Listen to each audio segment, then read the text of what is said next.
teman saya Ayu, dan saya Tiwi. Nah, pada pertemuan kali ini kami akan membahas tema tokoh-tokoh pendidikan Islam. Saya mau tanya sama teman saya nih, sejarah Muhammad bin Saham itu apa sih? Jadi gini ya, saya akan menjelaskan sedikit tentang bagaimana sih perjalanan sejarah Muhammad bin Salam ini. Jadi Muhammad bin Salam ini nama lengkapnya yaitu Ibnu Sahnun adalah Abu Abdillah Muhammad bin Abi Sa'id Sahnun. Nama ayahnya adalah Abdul Al-Salam bin Sa'id bin Habib At-Tufi. Jadi Muhammad bin Sahnun ini lebih dikenal dengan nama yang biasa kita sebut yaitu Muhammad bin Sahnun atau Ibnu Sahnun. Tentu teman-teman juga sudah pada kenal nih atau sudah pernah dengar dengan nama Ibnu Sahnun. Lalu tanggal dan bulan kelahirannya beliau ini secara tidak ketahui dan tidak dapat dijumpai, tidak tahu alasannya bagaimana sehingga tempat lahir beliau dan tanggal lahir beliau itu tidak bisa dijumpai atau kita ketahui. Lalu pendidikan pertama beliau yaitu dari ayahnya sendiri, yang dimana seorang ayahnya ini adalah seorang faqih dan tokoh mazhab Malik yang terkenal di Afrika Utara. Wow, sangat terkenal berarti ya di Afrika Utara. Lalu ayahnya ini membimbing Ibnu Sahnun besar menjadi anak yang cerdas, pintar. Karena itu dapat dikatakan bahwa ayahnya adalah orang yang pertama yang memiliki pengaruh sangat kuat bagi kecerdasan Ibnu Sahnun. Lalu karya-karya intelektual yang diperoleh oleh Ibnu Sahnun ini sangat mencakup berbagai aspek. Yang pertama yaitu ilmu pengetahuan, antara lain itu seperti hadis, fikih, politik, tafsir hadis, bahkan lebih banyak lagi. Bahkan hampir sejarah-sejarah yang ada di Indonesia atau pada zaman Islam dahulu itu yang mencetuskan itu adalah Ibnu Sahnun. Nah, sangat memukau bukan? Dan lalu dari penjelasan saya tadi dapat kita ketahui bahwa Ibnu Sahnun adalah seorang ulama yang sangat diakui keulamaannya dan keilmuannya. Karena yang sudah saya sebutkan tadi karyanya itu banyak. Jadi sehingga dia itu terkenal pada masanya. Nah, gantian nih saya ya yang bertanya kepada saudari Tiwi. Bagaimana nih menurut saudari Tiwi sejarah tentang Muhammad bin Husain Al-Ajuri? Coba saudari Tiwi jelaskan. Terima kasih. Saya akan menjelaskan sedikit nih tentang Muhammad bin Husain Al-Ajuri. Nah, Al-Ajuri ini adalah seorang imam ahli hadis. Wow, keren banget. Ahli fikih dan juga hafizul Quran yang hidup pada abad keempat Hijriah. Nah, nama lengkapnya ini adalah Al-Imam Abu Bakar Muhammad bin Husain bin Abdillah Al-Baghdadi Al-Ajuri. Sedangkan kunyahnya adalah Abu Bakar. Nah, sejarawan ini telah sepakat nih Imam Ali Ajuri ini wafat pada tanggal 360 Hijriah di Mekah, atau lebih tepatnya tanggal 7 November 1970 Masehi. Oh, berarti sudah lama ya? Lama banget, Masya Allah. Nah, Imam Al-Ajuri ini punya murid loh. Yang pertama itu adalah Abu Nu'aiman Ahmad bin Abdullah Al-Hafiz Al-Asbahan. Itu yang pertama muridnya. Nah, yang kedua itu Abu Qasim Abdul Malik bin Muhammad bin Abdullah bin Isyrah Al-Baghdadi. Yang kedua. Nah, yang ketiga itu adalah Muhammad bin Husain bin Mufaddal Al-Qatta. Nah, yang keempat Abu Hasan Al-Hammami, dan yang kelima Abdurrahman bin Umar bin Nuhas, dan lain-lain. Masih banyak banget nih murid-murid ya. Tapi yang saya ketahui sih baru 5 nih. Ya. Nah, Imam Al-Ajuri ini punya karya-karya loh. Karya-karyanya itu tidak kalah hebat berbagai macam keilmuan. Beliau ini untuk tekun ini sebagai bentuk kontribusi kepada kemajuan peradaban Islam. Di antaranya yang pertama itu Al-Arba'in wa Al-Hadis, yang kedua Akhlaqu Hamlati Al-Quran, yang ketiga Akhlaqu Al-Ulama, yang keempat Asy-Syariah, dan yang kelima Adabu An-Nufis, dan banyak yang lain. Masya Allah. Berarti masih banyak ya karya-karya dari Banyak banget tau. Nah, para ulama tersebut juga sepakat nih bahwa beliau ini termasuk orang yang suka dan berpegang teguh dengan sunnah. Hebat banget. Beliau ini juga seorang pengarang yang meninggalkan pengaruh yang jelas dalam perbendaharaan Islam. Keren banget ya. Nah, aku mau nanya balik nih. Kamu tahu nggak sejarah Ali bin Muhammad Al-Qabisi? Jadi sedikit nih yang aku tahu ya tentang sejarah Ali bin Muhammad Al-Qabisi ini. Jadi Al-Qabisi ini memiliki nama lengkap yaitu Abu Al-Hasan Ali bin Muhammad bin Khalaf Al-Mu'affiri Al-Qabisi Al-Faqih Al-Kayrawani. Masya Allah, namanya Susah disebut ya. Ia dilahirkan pada bulan Rajab tahun 324 Hijriah atau bertepatan dengan 13 Mei tahun 936 Masehi di Kairawan. Masya Allah. Bentar lagi dong. Ya.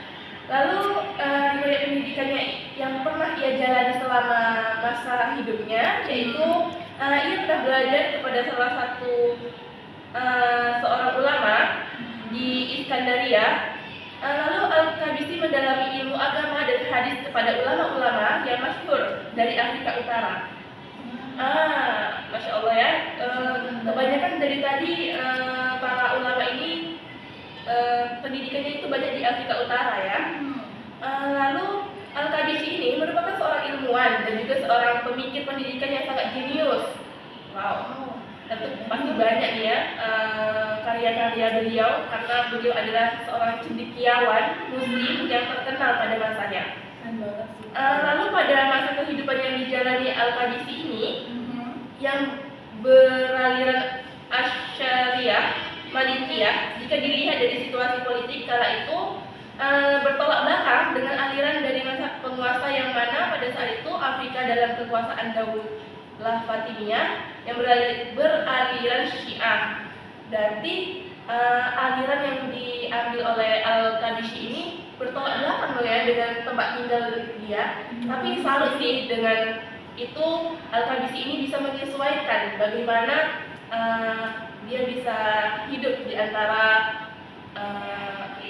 aliran yang berbeda tersebut. Lalu aku penasaran nih, bagaimana sih sejarah tentang Al-Haris Al-Muhasibi? Boleh kamu jelasin nggak? Boleh dong. Nah, Al-Haris Al-Muhasibi ini nama lengkapnya adalah Abu Abdullah Al-Haris bin Asad Al-Basri Al-Muhasibi. Masya Allah, panjang banget namanya. Beda ya sama nama-nama sekarang tuh yang pendek-pendek banget. Iya, contohnya itu sama kamu. Nah, lahir di Basrah, Irak pada tahun 165 Hijriah atau 781 Masehi dan wafat di Basrah juga, Irak pada tahun 243 Hijriah atau 867 Masehi. Jadi hidupnya sebentar ya? Ya, gitu lah ya. Enggak lama dong. Nah, diberi gelar Al-Muhasibi karena beliau adalah seseorang yang suka mengadakan introspeksi diri. Wow, berarti dia suka menginformasi diri dong ya. Bener banget sih. Nah, bagus sih. Al-Muhasibi ini pada awal kehidupannya ini intelektual merupakan seorang ulama termasyhur dan berkecimpung di dalam bidang ilmu usul, ilmu akhlak dan ilmu hadis, ilmu fikih dan ilmu teologi. Bener banget ya, beda nih sama kita. Nah, pengetahuan di bidang ilmu hadis dan ilmu fikih diperolehnya dari para ulama-ulama terkenal saat itu. Wow, jadi dia tipe orang yang sangat menuntut ilmu ya. Dia benar banget menuntut ilmu dengan siapapun dan dimanapun. Ya, terima kasih. Nah, tapi latar belakang kehidupan Al-Muhasibi ketika kecil dan remajanya tidak diketahui. Sayang sekali ya. Tapi walaupun begitu, dapat disimpulkan melalui beberapa anekdot di luar sana bahwa beliau ini dibesarkan dalam keluarga yang berbeda. Maksudnya apa ya? Berpendidikan agama dan kebudayaan yang luas. Maksudnya keluarganya itu berbeda pendidikan agama ya? Kemungkinan sih begitu. Wow.